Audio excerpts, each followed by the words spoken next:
Thank you so much. Up next, we have agenda item number 4, reports. And so I will turn it over to Superintendent Angie Hamburg to provide some comments. Thank you. Huge congratulations to all the kids that are heading out. Appreciate everybody coming out on a July evening, and we're super proud of all the kids' accomplishments in track and field this year.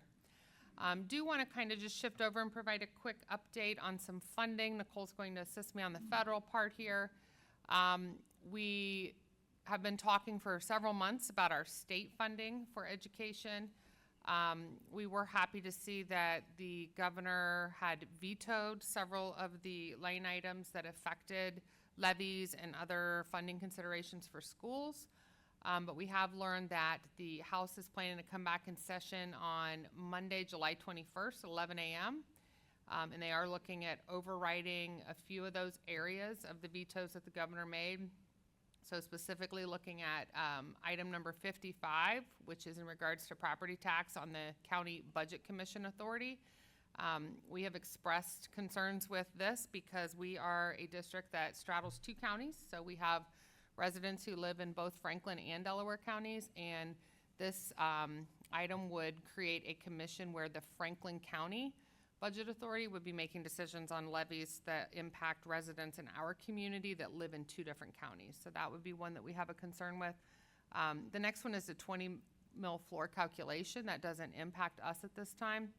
And then there is item number 66, which would be placing restrictions on the types of school district property tax levies. And so we've kind of seen a trend over the last several years that puts more and more restrictions on how we're able to secure funding.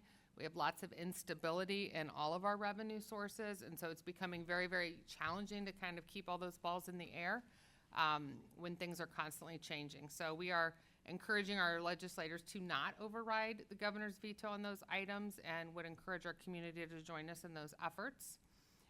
In the meantime, we were really surprised to learn there's been lots of talk over the last several months about the U.S. Department of Education and the potential for losing funding in that area. But we were told that our funding for this school year should be coming through out of what are called our title funds. And these are specific earmarked funds that are intended to enhance services for different areas. And so we have 3 in particular. Nicole has put together a slide for us to just kind of share. These funds were supposed to be released on July 1st. They were already voted on and appropriated by the legislation or by the legislators at a U.S. federal level. And at the last minute, districts received notification that these were being held. So right now, we're not sure what the status is of these funds, but these are very important dollars that we use in 3 areas. As you can see, the first one is Title III.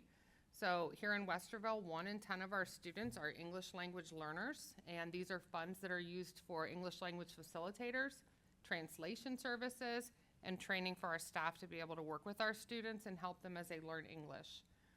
Title IV is for student support and academic enrichment, and you can see there we fund a social worker, mental health specialist, training, and software out of those funds. And then that bottom one, Title IIA, these are funds that have been used for years and years for, this title in particular has been around forever, to support instruction. So most of the training that we do, right now we're working on multi-tiered systems of support and getting frameworks in place across our district that's consistent in providing our students with the support they need to be successful academically and socially and emotionally. And we have a lot of training that's planned even over the summer and into next school year that comes out of this title. So as you can see, when you put those all together, we're looking at $919,000 that the federal government has withheld from us that was supposed to be allocated on July 1st. So, this is, as we continue to talk about just the constant instability of our funding, we're almost $1 million that we have already planned for this upcoming school year, including staff positions, that is potentially in jeopardy. So just wanted to make our community aware of these concerns. If you would like to reach out to your U.S. legislators and express your concern about this, that would be helpful. Nicole, I didn't know if you had anything that you would like to add in in regards to our federal funding? No, I just want to reiterate that these are funding sources that have already been appropriated by Congress. And so when we had, like Angie said earlier, when we had talked about, the Department of Education and what that looks like in the future, the grants and the title funds and all of our federal entitlement grants, we were told that we wouldn't have to worry about that until 27. So there was no conversation about those being potentially taken away from us during 26, which is the year that we're in now. And we learned about this on June 30th, the day before we were supposed to get the allocations. So it's just really disheartening to see that, we've been focused on the state so much, and now we're dealing with it on the federal side too. And so,